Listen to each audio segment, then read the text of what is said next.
Unboxataan mun juoksukengät. Mä kävin ostaa Hokat. Mulla on aikaisemminkin ollut nämä samat, mutta unboxataan silti. Mulle ei yllätys, mutta ehkä teille.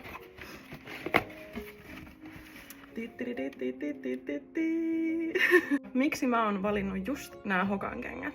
Se johtuu mun leveäelastisista jaloista, eli tämä kohta mun jalasta on tosi leveä.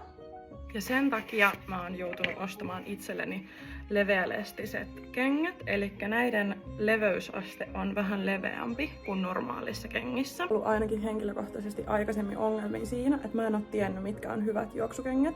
Ja mä menen aina Intersporttiin, koska sieltä saa parasta palvelua. Asioita, joita on hyvä huomioida, on se, että onko sun jalka ihan normaali vai onko se mahdollisesti leveälastinen.